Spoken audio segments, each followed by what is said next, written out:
അമ്മ ഇതെന്താ പറ്റിയേ? പുറത്തേക്കൊന്ന് പോയതാ കുട്ടിയെ. എന്താ ഇപ്പോഴത്തെ വെയിലിൻ്റെ ഒരു ചൂട്. എന്നാ ഇത്തിരി നാരങ്ങ വെള്ളം ഉണ്ടാക്കട്ടെ.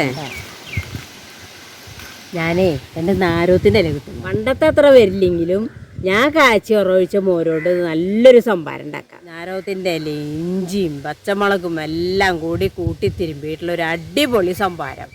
ആദ്യം പോയി നാരകത്തിൻ്റെ ഇല കൊണ്ടിരിക്കും. പണ്ട് ഇന്നത്തെ പോലെ ഇത്രയധികം വണ്ടികളൊന്നുമില്ല.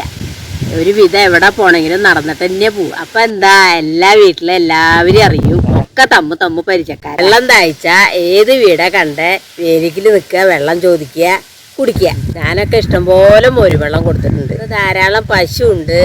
പാലിനും മോരിനും ഒരു ക്ഷാമും ഇല്ല. നാഴിഭരണി, ഇരുനാഴിഭരണി എന്നൊക്കെ പറഞ്ഞിട്ട് ഓരോരോ പേര് പറഞ്ഞിട്ടൊക്കെ ആക്കി വയ്ക്കും. മോര്, പുളിച്ച മോര്, പുളിയില്ലാത്ത മോര് എന്നൊക്കെ പറഞ്ഞിട്ട് സംഭാരത്തിനൊക്കെ നല്ല പുളിച്ച മോര് വേണം. ഇന്ന് പുറത്ത് പോയി കഴിഞ്ഞാൽ വലഞ്ഞു കഴിഞ്ഞാൽ കുപ്പിയിലെ കളർ വെള്ളം വാങ്ങിച്ച് കുടിക്കണം. അതാ കുടിക്കുമ്പോഴത്തെ ഒരു സുഖമുള്ളൂ. വയറ്റിൽ ചെന്നാൽ അത് ഇരട്ടി കേടാ. ഈ മോര് വെള്ളം കുടിച്ചിട്ട് ഒരു ദിവസം മുഴുവൻ ഭക്ഷണം കഴിച്ചിട്ടില്ല, ഒരു ക്ഷീണവും തളർച്ചയില്ല, സുഖമാണ്. അന്നത്തെ മോര് വെള്ളത്തിനൊരു പ്രത്യേക സ്വാദാണ്. അതാ മോരിൻ്റെ സ്വാദാണ്. ഇന്നത്തെ പോലെ ഗ്യാസുമ്പിലും സ്റ്റൗമ്പിലൊന്നും അല്ല. അടുപ്പിൽ നല്ലോണം പാല് തിളച്ച് കഴിഞ്ഞാൽ ഒന്ന് ഇളക്കി കുറച്ച് ഉമി കൊണ്ടിട്ട് നല്ലോണം അവിടെ ഇടും. പൊതിയിടാന്നാ പറയാ. ഇന്ന് ചൂടായി അങ്ങോട്ട് പാട കെട്ടും. മഞ്ഞ കളറിൽ അങ്ങോട്ട് പാട കെട്ടി ആ പാട നീക്കിയിട്ട് എടുക്കാൻ പാല്. അത്ര കനത്തിൽ പാട കെട്ടും. അതാണ് നെയ്യ്. മഞ്ഞ കളറാവുക നെയ്യും. അങ്ങനെ പാല് വെന്തിട്ട് പാലിന് നല്ല വേവുണ്ട്. ഉറവൊഴിക്കണമെങ്കിൽ നല്ലോണം വെന്ത് പാട കെട്ടണം.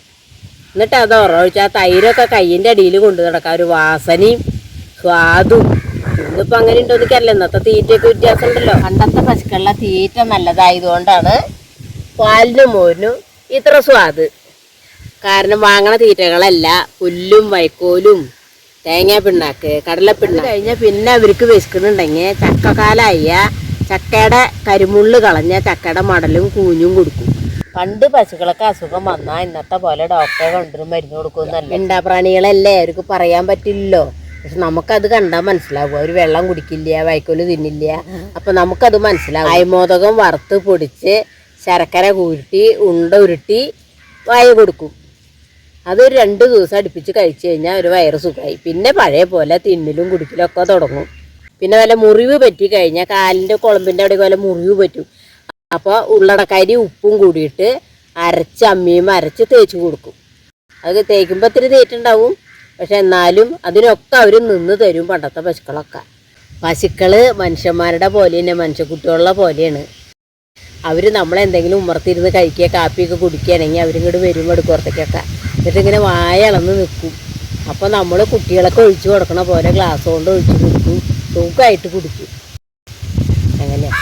ഇതിങ്ങനെ ഉരുളൊറ്റി കഴിക്കാണ്ട് വല്ല കിണ്ടിയുടെ മുരടിലൊക്കെ ആയിട്ട് കിണ്ടിയിലൊക്കെ ആയിട്ട് മുരലുകൊണ്ടൊക്കെ നമ്മൾ വായ ഇളന്ന് പിടിച്ചിട്ട് കൊടുക്കണം. ഒരു വിധമൊക്കെ അതിന് ഈ ഉരുളൊറ്റി കൊടുത്താൽ കഴിക്കും. ഇനി എല്ലാത്തിരി കുറുമ്പും വാശിയൊക്കെ ഉള്ളവരാണെങ്കിൽ ഇത്തിരി വെള്ളത്തിൽ കലക്കി ചെറിയ കിണ്ടിയുടെ മുരലുകൊണ്ട് വായയിലേക്ക് ഒഴിച്ചു കൊടുക്കും. വായ ഇങ്ങനെ പിടിച്ച് വായയിലേക്ക് ഒഴിച്ചു കൊടുക്കും. അങ്ങനെ മനുഷ്യ കുട്ടികളുടെ പോലെ ഞാൻ നോക്കി ഉണ്ടാക്കി കൊണ്ടുവന്നിട്ടുള്ളതാണ്.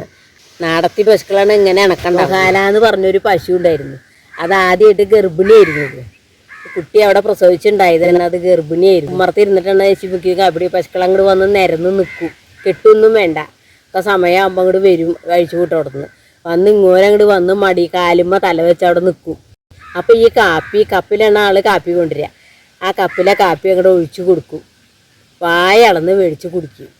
എന്നിട്ട് തലയിട്ടാട്ടിയിട്ട് പോയി അവരോരോ സ്ഥാനത്ത് നിൽക്കും. പോയിട്ട് മനുഷ്യക്കുട്ടികളെ നോക്കണ പോലെയാണ് ഈ പശുക്കളെ നോക്കിയിരുന്നത്. അത്ര സ്നേഹമുള്ള അതിന്. വഴി കൂടെ നമ്മൾ കാണാണ്ട് പോകണമെങ്കിൽ അവർ കണ്ടിട്ടുണ്ടെങ്കിൽ നമ്മളെ വിളിക്കും. അപ്പോൾ ആളൊക്കെ അതറിയാം. ആളുടെ വിളി കേട്ടാൽ അന്ന ആളാണ് എന്ന് പറഞ്ഞിട്ട് ഓരോരുത്തർക്കും ഓരോ പേരുണ്ട് പശുക്കളൊക്കെ. അപ്പോൾ ആ പേര് വിളിക്കും. അപ്പോൾ ഒരു തലയിട്ടാട്ടി വാലിട്ടാട്ടി അവിടെ നിൽക്കും. അല്ല കെട്ടിയിട്ടിട്ടില്ലെങ്കിൽ പിന്നാലെ പോരും.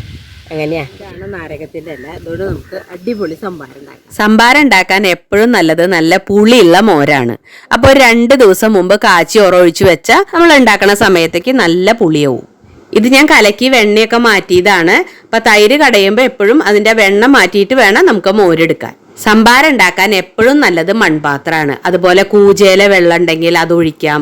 ഇതിലുണ്ടാക്കിയിട്ട് കുറച്ചു നേരം വെച്ച് കഴിഞ്ഞാലും നല്ല സ്വാദാണ്, നല്ലൊരു തണുപ്പും കിട്ടും. ഒന്നും കൂടെ ഒന്ന് കടോലോട്ട് കടയാം. നേരത്തെ കടഞ്ഞതാണെങ്കിലും ഒന്നും കൂടെ ഒന്ന് കടഞ്ഞെടുക്കാം. ഇനിയിപ്പോ കടോലില്ലെങ്കിൽ വിഷമിക്കണ്ട, മിക്സിയുടെ ജാറിലിട്ടിട്ട് നല്ലോണം ഒന്ന് അടിച്ചാൽ മതി. ഇനി ഇത് അവിടെ ഇരിക്കട്ടെ, ഇഞ്ചി ചതയ്ക്കാം. പണ്ടൊക്കെ അമ്മയൊക്കെ ചതയ്ക്കണത് ഞാൻ കണ്ടേക്കുന്നത് അമ്മിയുമാണ്. ഇപ്പൊ ഇടിക്കല്ല് ഉള്ളതുകൊണ്ട് അത് എളുപ്പമായി. ഇഞ്ചി നല്ലോണം ചതയ്ക്കാം. ഇനി പച്ചമുളകും കൂടെ ചതയ്ക്കാം. പച്ചമുളക് ഇപ്പൊ കിട്ടിയിരിക്കുന്നത് ഇങ്ങനത്തെ മുളകാണ്, ചൂന്യമുളകാണ് ഇതിലേക്ക് ഏറ്റവും നല്ലത്. അതാവുമ്പോൾ 2 എണ്ണം മതി, നല്ല സ്വാദായിരിക്കും. ഇല്ലെങ്കിൽ കടലാസ് മുളകായാലും കുഴപ്പമില്ല. ഒരുപാടൊന്നും ചതയ്ക്കണ്ട, ആ ഇഞ്ചിയുടെ ഒരു മണം കിട്ടണം സംഭാരത്തിന്, അത്രയും മതി. ഇനി ഇത് കലക്കി വെച്ച മോരിലേക്ക് ചേർക്കാം. ഇനി നമ്മൾ ഇതിൽ സ്വാദ് കിട്ടാനും ഒരു മണത്തിനും ചേർക്കേണ്ടത് നാരകത്തിന്റെ ഇലയാണ്. നാരകത്തിന്റെ ഇല എന്ന് പറയുമ്പോൾ വടുകപ്പുളി നാരങ്ങ ഉണ്ടാവണ നാരകത്തിന്റെ ഇല, വേപ്പിലക്കട്ടിയൊക്കെ ഉണ്ടാക്കണ ആ നാരകത്തിന്റെ ഇലയാണ് ഇതിൽ ചേർക്കുന്നത്. കൂടുതൽ വേണ്ട, 2 എണ്ണം മതി. അത് കൈകൊണ്ട് പൊട്ടിച്ചിട്ടാ മതി, ചതച്ചിട്ടാ കയ്ക്കും. ഇനിയിപ്പൊ നാരകത്തിന്റെ ഇല ഇല്ലാച്ചിട്ട് സംഭാരം ഉണ്ടാക്കാതിരിക്കരുത്, വേപ്പിന്റെ ഇല ഇട്ടാലും മതി. നല്ല ഫ്രഷ് വേപ്പില കഷ്ണങ്ങളാക്കി പൊട്ടിച്ചിട്ടാ മതി. എല്ലാം കൂടി നന്നായി കൂട്ടി തിരുമ്പുക. മുളകാണ്, ചുട്ടു നീറും നോക്കണം. ഇനിയിപ്പോ ബുദ്ധിമുട്ടുണ്ടെങ്കിൽ കൈയിലോണ്ട് ചെയ്താലും മതി. അമ്മ സംഭാരം ഉണ്ടാക്കുമ്പോ എപ്പോഴും കൈകൊണ്ട് കൂട്ടിത്തിരുമ്പണം തന്നെയാണ് കണ്ടേക്കണത്. അതിനൊരു പ്രത്യേക രുചി തന്നെയാണ്. ഇനി ഇതിലേക്ക് ആവശ്യത്തിനുള്ള ഉപ്പിടുക. ഞാനിപ്പോ ഇന്ദുപ്പാണ് എടുത്തേക്കണത്. എന്നിട്ട് ഒന്നും കൂടെ ഒന്ന് കൂട്ടിത്തിരുമ്പുക.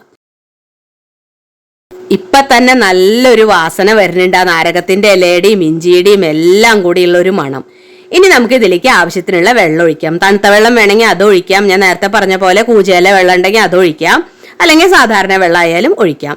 മോരിന്റെ പുളിക്ക് അനുസരിച്ച് വേണം വെള്ളം ഒഴിക്കാൻ. ഇനി ഒന്നും കൂടെ കയ്യിലോണ്ട് നന്നായി ഒന്ന് ഇളക്കാം. ഇനിയിപ്പോ ഇത് ഇങ്ങനെയല്ല, തണുപ്പോടുകൂടെ കഴിക്കണം എന്നുണ്ടെങ്കിൽ ഒരു പാത്രത്തിൽ കുറച്ച് ഐസ് ഇടുക, എന്നിട്ട് അതിലേക്ക് ഈ മോരും വെള്ളം ഒഴിക്കുക, എന്നിട്ട് കുടിക്കുക. അടിപൊളി സംഭാരം, ഈ വേനൽക്കാലത്ത് നിർബന്ധമായിട്ടും കുടിക്കേണ്ട സംഭാരം. വീഡിയോ ഇഷ്ടപ്പെട്ടാൽ ലൈക്ക് ചെയ്യാനും കമന്റ് ചെയ്യാനും ഷെയർ ചെയ്യാനും മറക്കരുത്. മറ്റൊരു വീഡിയോയുമായി നമുക്ക് വീണ്ടും കാണാം. നന്ദി, നമസ്കാരം.